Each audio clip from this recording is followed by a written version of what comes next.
안녕하세요 여러분, 미술 읽어주는 선생님입니다. 오늘 주제는 자화상이에요. 다양한 작가들의 자화상을 살펴볼 거거든요.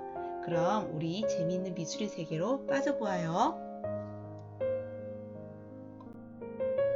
이 작품들의 공통점은 뭘까요? 네, 몇몇 친구들 맞췄네요. 강한 눈빛으로 똑바로 정면을 응시하고 있습니다. 그럼 첫 번째 작품부터 먼저 살펴보도록 할게요. 첫 번째 살펴볼 그림은 조선시대 작가의 그림입니다. 한눈에 봐도 특이한 그림이에요. 모자의 윗부분은 잘려나갔고 몸통은 생략되었으며 자세히 보면 귀도 그려져 있지 않죠. 안 그린 부분이 많아서 그리다만 그림인가? 라는 생각도 듭니다. 그렇지만 미완성이라고 하기에는 한 올 한 올 살아있는 듯한 수염과 탄건 속에 그려진 머리카락이 굉장히 사실적이죠. 주목할 만한 점은 또 있습니다. 조선시대의 초상화들은 대개 측면에 보고 있는데요. 이 그림은 똑바로 정면을 응시하고 있죠. 마치 도전에 걸어오는 것 같은 기분도 들고요. 이 미스테리한 그림의 주인공은 누구일까요? 바로 조선을 대표하는 천재화가이자 삼원 삼재 중 한 사람인 공재 윤두서입니다. 그리고 이 그림은 윤두서가 자기 자신을 그린 자화상인데요. 사람의 모습을 그린 초상화로는 드물게 국보로 지정됐을 뿐만 아니라 국보로 지정된 초상화 중에 유일한 자화상이기도 합니다. 당시 윤두서는 부인을 잃은 것을 시작으로 26년간 주변에 가까운 사람을 9명이나 떠나보냈고요.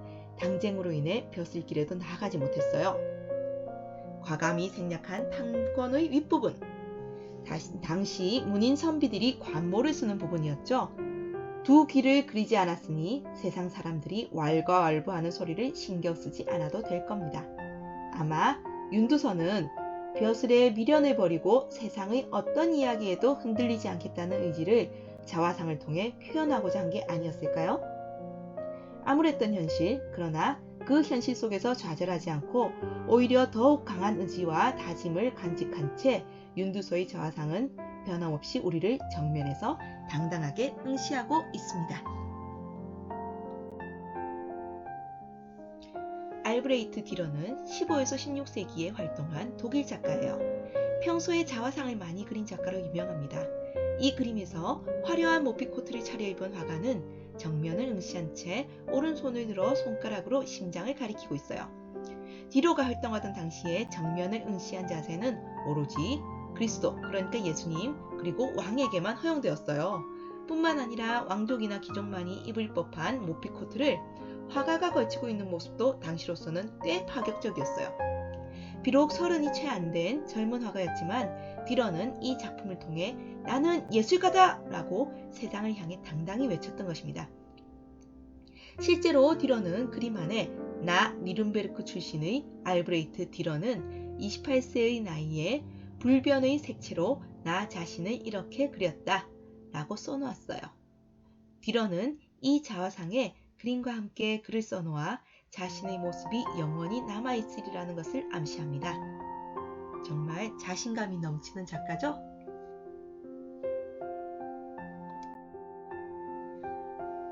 (19세기) 프랑스에서 활동한 귀스타프 쿠르베의 자화상입니다. 매사에 격정적이고 반항기 가득한 젊은이가 그림 속에서 분노의 눈빛을 이글거리고 있습니다. 머리를 쥐어짜며 절망감을 발산하고 있어요.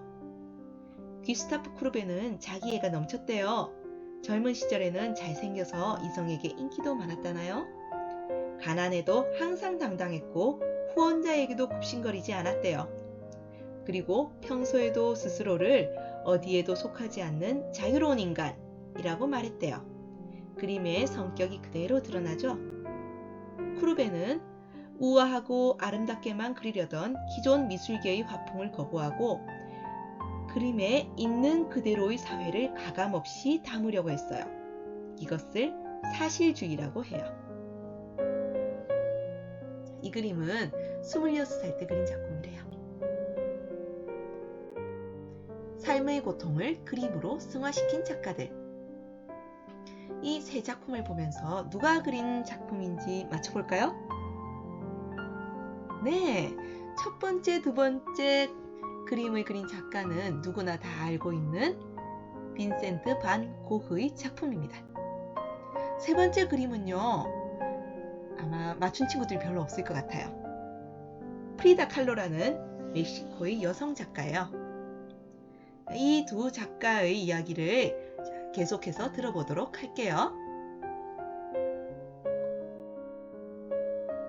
여러분도 다들 알고 있는 유명한 화가 빈센트 반 고흐예요. 고흐는 살아생전에는 전혀 인정받지 못한 채 정신질환과 가난으로 고통받다 37세의 나이로 사망합니다. 네, 자살하고 말아요. 고흐의 그림을 보면 원색을 사용하고 붓의 터치가 살아있는 듯 소용돌이 쳐서 마치 강렬하게 꿈틀거리고 있는 듯한 느낌이 들어요. 정신장애로 인한 고통을 강렬히 표현함으로써 그림을 통해 극복하고자 하죠. 실제로 고흐의 수많은 그림들은 대부분 정신질환이 발병한 10년 동안 그린 것이라고 해요. 그림으로 돌아가서 왼쪽의 그림은 고흐가 스스로 자신의 귓볼을 자른 뒤 그린 그림이에요. 같이 살던 고갱이라는 화가와의 말다툼으로 고갱이 떠나버리자 스스로를 자책하며 귓볼을 자르게 되고 이 사건으로 미치광이 화가로 물리게 돼요. 오른쪽 그림은 그 이후에 그린 그림인데요. 우울한 색감, 창백한 얼굴, 그리고 깨물어서 피가 난 입술에서 극도의 고통스러움이 그대로 느껴집니다. 멕시코 전통 미술이 녹여낸 이국적인 화풍과 강인한 묘사, 그리고 정면을 바라보는 눈. 멕시코를 대표하는 화가 프리다 칼로는 독특한 화풍으로 많은 이들이 사랑을 받고 있습니다.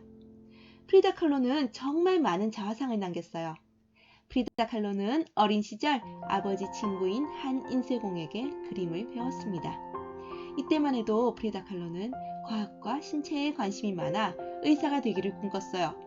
하지만 16살이 되던 1925년 프리다의 인생을 뒤흔드는 사건이 발생합니다. 방과 후 버스를 타고 집으로 돌아가는 길, 프리다가 타고 있던 버스가 옆에서 달려오던 전차와 크게 부딪힙니다. 버스 안의 승객들 중 몇몇은 목숨을 잃었고 프리다도 큰 부상을 입었어요. 버스의 철제 손잡이는 프리다의 골반을 관통했고 쇄골, 다리, 갈비뼈 등 온몸이 골절됐죠. 이 사고는 프리다에게 평생 하반신 만비를 안겼습니다. 사고가 발생한 후 3달 동안은 아예 침대에서도 벗어나지 못할 정도였다고 해요. 어린 시절에 앓았던 소아마비와 교통사고, 그리고 3번의 유산 등으로 프리다 칼로가 평생 받은 수술이 35번이라고 해요. 결국 프리다 칼로는 이 사고로 인해 간절히 꿈꾸던 의사의 길 또한 포기해야 했죠. 하지만 프리다는 좌절하지 않습니다. 자신이 좋아하는 과학과 또 그림을 합쳐 의학서적의 신체 등을 그리는 사파가를 꿈꾸게 되는데요. 프리다의 가족들은 이런 프리다의 꿈을 위해 침대에 누워서도 캔버스에 그림을 그릴 수 있는 장치를 선물합니다. 그 위에는 그녀가 자신의 모습을 볼 수 있도록 거울을 달았죠. 긴 병상 생활에서 그림 그리기는 프리다에게 깊은 생각을 하도록 만들었습니다. 눈을 뜨면 마주하는 자신의 모습. 프리다는 그 모습을 바라보며 자신의 정체성과 존재에 대해 끊임없이 고민했죠. 그러면서 프리다는 캔버스 속에 자신의 자화상을 그려놓습니다. 오랜 병상 생활 속에서 프리다는 포기하지 않았어요. 매일 고된 재활 훈련을 거쳤죠. 그 결과 보조기를 통해 걷는 것도 가능한 수준이 되었습니다. 병상을 벗어날 수 있게 되자 프리다는 사람들을 만나며 본격적으로 학생운동에 참여했는데요. 한 사회주의 정당에 들어가 정치활동가로 또 예술가로 활약하기도 합니다.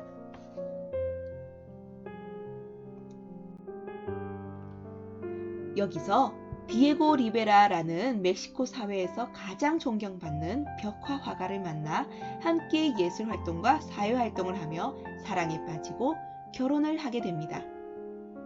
디에고와 프리다는 멕시코 국민들의 축복 속에 결혼했지만 둘의 결혼 생활은 순탄치만은 않았어요. 디에고의 여성 편력이 문제였죠. 디에고는 프리다와의 결혼 생활 중에서 끊임없이 바람을 폈어요. 뿐만 아니라 프리다의 건강에도 문제가 생깁니다. 아이를 그토록 원했지만 어린 시절 겪은 사고의 후유증으로 인해 모두 유산하게 돼요. 절망의 시기 프리다에게 있어선 작품 활동만이 유일한 위로였어요. 하지만 프리다는 자신이 처한 불행한 현실을 외면하기보다 직시합니다.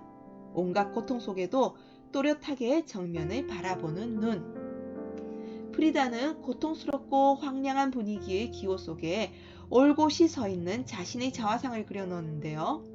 몰아치는 삶의 불행 속에서 도망치기보다 똑바로 응시하고 마주하는 모습을 그려놓고자 했죠. 삶의 불행을 직면하고자 한 것입니다. 죽는 그 순간까지도 병상 속에서 끊임없이 작품을 그려나갔어요. 프리다는 그림을 통해 자신의 고통스러운 삶을 마주하고 견뎌나갔습니다. 일생 동안 자화상을 그려왔던 프리다의 마지막 작품은 아이러니하게도 정물화였어요. 수박 그림이었죠. 작품의 이름은 비바라 비다, 우리말로 인생이여 만세라는 뜻인데요. 프리다의 삶은 고통스러웠지만 프리다는 이를 슬픔으로만 받아들이지 않았어요. 자신이 처한 삶을 직시했고 그것을 자신만의 방식대로 극복하기 위해 노력했어요. 때문에 우리는 프리다의 작품 속에서 작품 너머 프리다가 느꼈던 감정들을 마주할 수 있습니다.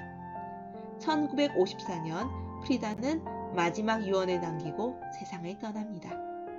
이 여행이 행복하기를, 그리고 다시 돌아오지 않기를. 재미있는 자화상의 세계 1부 끝! 우리 2부에서 만나요.